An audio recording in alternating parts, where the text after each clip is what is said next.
Oui, donc l'homme descend de la voiture, inévitablement, il s'agit de l'histoire d'une voiture. Ça paraît simple parce que tout le monde, alors je pense que personne ici ne connaît quelqu'un qui n'est jamais monté dans une automobile. C'est-à-dire que nous savons ce que c'est qu'une automobile. Le problème, c'est de lire. Donc, en fait, j'ai eu cette envie de faire un roman qui soit à la fois un véritable roman avec tout ce que ça implique, et aussi, tout simplement, l'histoire d'une automobile, donc le roman d'une voiture. Pour ce faire, il a fallu constater très vite que l'automobile, si on veut considérer sa vie, elle commence par être neuve. Donc, en fait, une automobile neuve qui va devenir progressivement une automobile qui n'est plus neuve. Pour donner une tension romanesque à tout cela, parce que j'avais entrepris, décidé, choisi d'écrire un roman, la question était de se poser qu'est-ce qui fait qu'une voiture neuve cesse d'être neuve. Et en particulier, ce que tout le monde peut constater quand on a la chance d'avoir de temps en temps une automobile neuve, c'est que ça commence par une odeur, un parfum, une sensation de neuf. Donc, l'automobile est un objet dont l'usure va se mesurer à l'aune de la disparition de cette odeur initiale.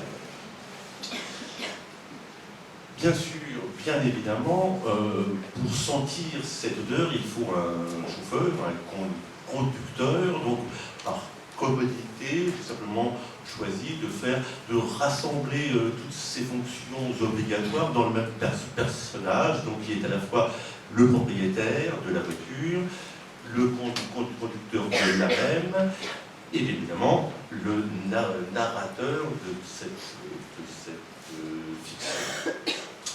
Donc cette fiction automobile s'organise sur l'idée de la disparition de quelque chose de très immatériel, puisqu'il s'agit d'un parfum, d'une odeur.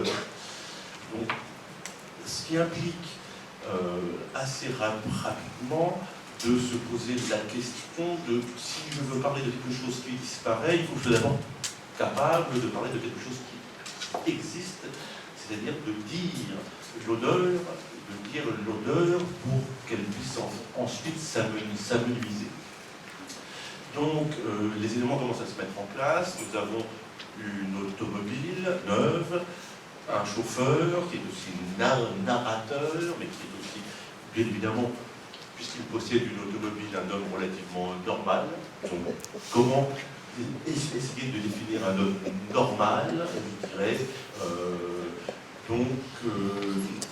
Il a une vie de famille, heureuse, je pense, d'ailleurs, un travail qui ne pose pas de problème. Donc, en essayant de poser tout ça, on pose forcément, je dirais, le spectacle automobile, c'est-à-dire qu'est-ce qu'on voit quand on est dans une automobile, qu'est-ce qu'on éprouve. Parce que, à Paris, c'est un peu particulier, parce que à Paris, l'automobile est une charge. Dans le reste de la France, beaucoup moins. C'est un moyen. C'est-à-dire que la plupart des gens ont des automobiles, non pas par goût, mais plutôt par nécessité.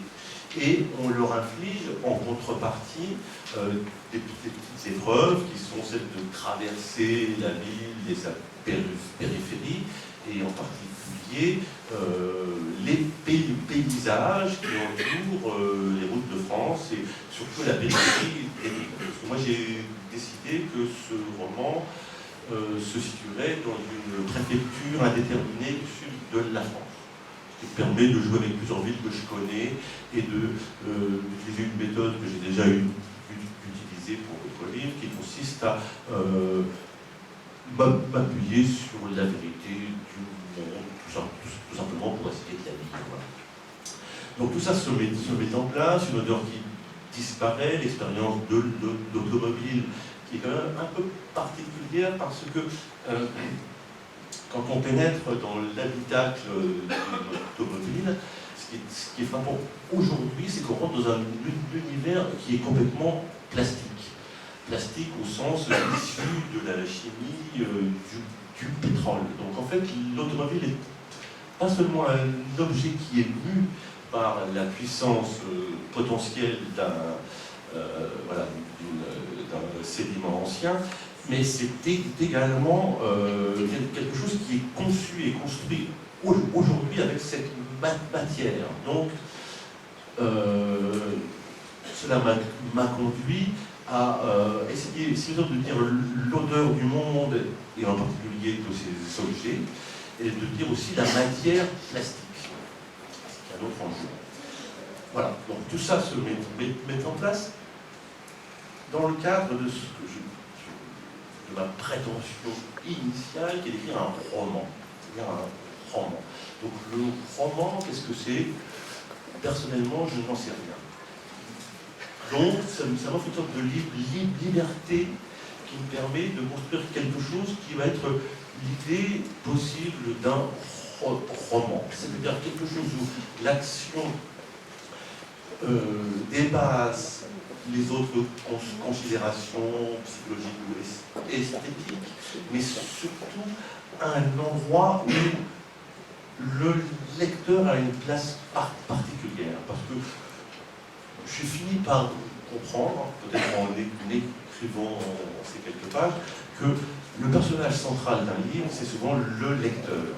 C'est-à-dire, c'est ce qu'il croit, ce qu'il attend, ce qu'il craint, qui va devenir la matière avec laquelle je travaille. Donc, de manière un petit peu, je veux dire, a priori décousue, je dirais, mais constante, tous ces éléments commencent à fabriquer une intrigue dont le lecteur devient la clé, parce que la somme des indices et des possibilités qui lui sont offertes le conduisent à imaginer une trame romanesque dont au fond il devient le seul titulaire.